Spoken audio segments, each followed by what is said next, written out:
Terrific to have it competing here. The GT Championship had its mid-year review, Cam, on Friday. He's flashing the lights here at Clark Quinn, and already some talk about other exciting marques joining the series. Lots of new cars on the horizon. Fantastic that will be too, Rusty. So we'll see a whole heap of 2011 GT3 spec cars next year. There's some 458 Ferraris on order, and we're just hearing that there could be a black flag for this guy here, Clark Quinn, a drive-through penalty for a start line infringement. And that would be as a result.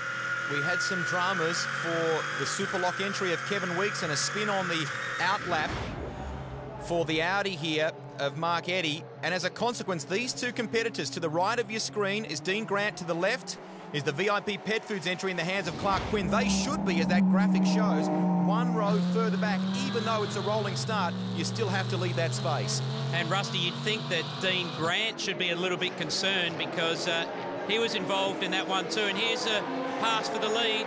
Crick won the opening race here at Eastern Creek yesterday. And this constant battle continues. Got to say, the weather conditions feel like they've improved a little. Still the wiper on for David Wall, but it does seem a little drier at the moment. He's using a lot more road, particularly on the exit of one. Still going out wide. He had quite a different line in the Cup S 911, so we're on board.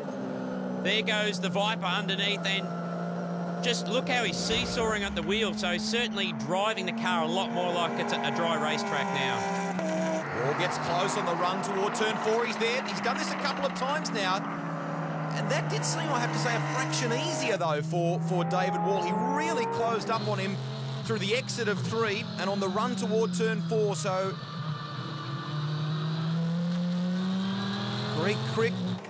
Oh, no, there's definitely a drama there. You can hear something rattling, some sort of vibration for Greg Crick, and the gap tells the story. Already David Wall starting to pull away. Let's watch the Vodka Row replay here.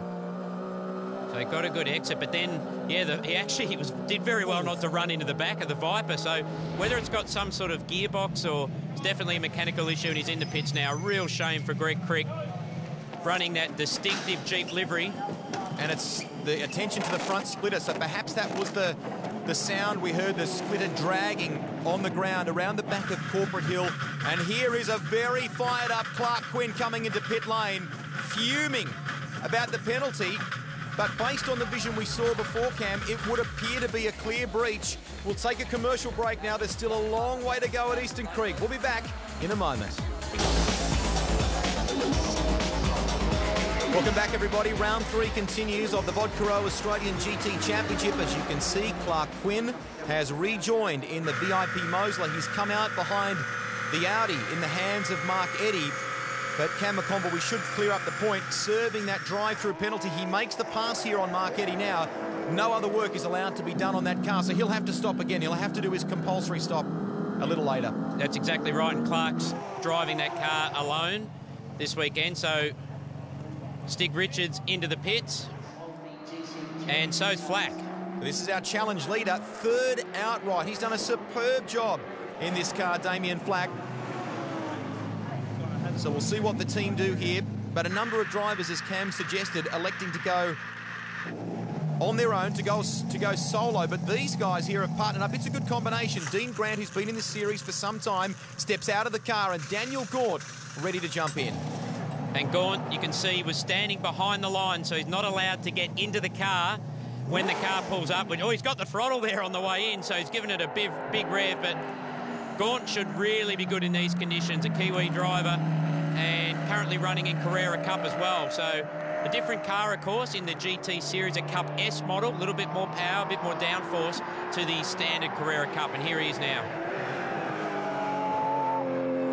So Daniel Gaunt heading toward, this is the Cup S version of the Porsche. He's been battling with the 997 GT3 in the hands of Damien Flack, who's competing in the challenge class. So Gaunt straight into it. Look at the spits of rain there, Cam, on the front windshield. So we have rain becoming an issue, it would seem, once again. Mark Eddy did a tremendous job with Craig Lowndes and Warren Luffett Bathurst to finish second in the 12-hour. Ian Palmer leaves the lane just as David Wall arrives. Different livery for Wall, a one-off appearance, or certainly his first appearance in the Australian GT Championship this year. Michelin livery on the car. Donut King on board now for Hackett. And we talked a little bit earlier about that rear view camera, Russ. You can see there's actually no mirror. So he's using the camera to see behind him. That could be handy in some of the championships I've been involved with already. And you can see why the crews are following the stopwatch. You must be stationary for 1 minute. You can't afford finger trouble in any pit stop, but there's not as much need to rush for haste in these situations. So Eddie rejoins. Same story now for David Wall. So where will this all shake out in terms of the race lead? We're about to cleanse effectively the entire field once these compulsory stops are finished. From the rear of the grid, this guy's done a terrific job. Peter Hackett, now the pit stop for Clark Quinn. Yeah, and he's going to be out of contention, obviously, having that drive-through penalty. Tricky conditions for young Daniel Gaunt to jump in the car, having sat out the first part of the race, and just read the track. How much is it wet? How much is it dry? Cold rear tyres. Wall not particularly happy there with some lap traffic. And again, cold rears fitted to this car as well, and it looks like it is starting to rain again. It would seem there's an ongoing investigation into that start line infringement. Remember that, as Ash Samadi goes around, that's the best indication yet we've had of just how slippery it is at turn 9. The Mosler there just got on the throttle a little bit too early. On board with Flack, and Quinn's lost it too. Nice recovery from Flack. Read the situation, could see that Clark was in trouble on the run down into turn 4. Point I was going to make before is that start line infringement, given that Clark Quinn there has served the penalty, you would have to think that there'll be some sort of issue either soon or post-race for Daniel Gaunt. Nice save, just.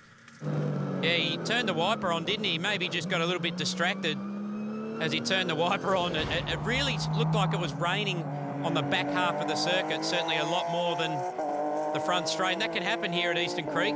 Prevented the car from firing in backwards to the wall there. Here is Flack. Daniel Gaunt putting the pressure on. The run toward turn 9. And the line is covered. Not sure why he's really blocking there. These two cars are obviously, they're in different classes in the race. And you'd expect Gaunt a lot more experience, particularly in these conditions, and he gets through. Nice run. That will give him the inside line onto the front straight. As far as Flack is concerned, leading that challenge class that Cam's talking about for this race. Peter Boylan having a great weekend, and so too are the team running the Lotus Exige. Boylan, in fact, is running in 3 classes in some other categories as well as a part of this race meeting. Jump on board. Vodka Row replay shows you the Cup S moving past. And it wasn't even moving around, Rusty. Just see how well it braked in there, so a lot more confidence and trusting the grip level, I suppose, of the car. So the next one coming up on his radar is Hackett. And here's the combination also in the challenge class. Running the Lotus Exige. Cam said before, of course, power to weight certainly helping this car in these conditions for Tim Poulton and Stig Richards. Second position. Is Hackett able to withstand the pressure from the Kiwi, Daniel Gaunt? He's getting closer. Last lap about to start here at Eastern Creek. Just adjusting something inside the car there. Hackett, it's just seamless on the upshift. You hardly see his fingers move, so very much F1 style paddle shift on the SLS GT3. Coming through some lap traffic, Rusty, as you mentioned, cleanly through up the inside into turn 2. David Wall comfortably in the lead of this one, and Hackett really now starting to feel the threat, the lapped competitor. Gaunt gets through quickly. So smooth, Peter Hackett. He's had a long association with Mercedes-Benz, hasn't he? Of course, yeah. Runs the National Drive program or Advanced Driver Days for Mercedes. That looks like Ian Palmer in the Viper up ahead, and I think he's going to actually slow the Merc up here a little bit. Hackett a little tentative, and look at this, Gaunt has jumped on it. He seized the opportunity and nicely through. That's for second position. Looks like he just caught him napping a bit there. Will the Mercedes be able to fight back? Nothing they could do about this guy. Congratulations to the 2-time champion who won this event at Eastern Creek last year. David Wall celebrates. Hackett hoping to be close enough for a run off the final turn and maybe snatch that second position back. Actually, this will be interesting too, just to see how the Mercedes goes for straight line speed up against the Cup S. Like, he gets a good run onto the straight, but I don't think he's close enough. So great drive by Daniel Gaunt, P2, and Hackett will finish third. And in really tricky conditions for the drivers too, Cam. Well done to the Wall Racing team. And look at that, Clark Quinn getting up for 5th position despite that drive-through penalty. And the Penfold Sport Audi R8, Mark Eddy, completes the top 6. Let's hear from our race winner now. I really didn't expect that. We're having a ball out there, to tell you the truth. I love those type of conditions, especially when it sort of throws a spanner in the works. And yeah, I was having a ball there with Greg at the start, and it's just a great result for our team. And that's 3 in a row here that we've come 3 years in a row and done a good job here. So more than happy. Yeah, it's great for Michelin, great for David Wall. Oh, look, that was unbelievable. You don't realise how hard it is to drive on slick tyres in the wet and trying to keep the heat in them, and the car's just moving around everywhere, and then it dries and it gets wet. So, like Daniel, I knew he's a Kiwi, so they can drive in the wet, so I knew he was going to come home, but I didn't think he could get Pete. It was at the end there, we only had 1 lap to go. It was the last lap. Pretty lucky there with the lap car. Sort of worked in our favour a little bit more than Pete's, and yeah, came home strong. Yeah, on the last lap, I didn't know it was the last lap. A couple of back markers. It was really slippery in at turn 4 and 5, and I was just trying to plan a run on them. And Dan was like a rat up a drain pipe. He got past me. I didn't even see him, to be perfectly honest, till he was alongside me. But you know, it's a great result for Volcro Racing. A great debut for the SLS GT3. We're really excited about the car. The conditions were horrendous. It was among the most difficult conditions I've ever driven in, and just to stay on the track was a good thing. But it's great for Volcro. The post-race investigation into Dean Grant's start sees a penalty applied to he and Daniel Gaunt, and it drops them down the order by 30 seconds, so to 4th place from 2nd. They're the updated standings for the challenge class. Next stop on the calendar is Townsville. We wish the competitors all the best on behalf of Cameron McConville and the entire Australian GT team. It's bye for now.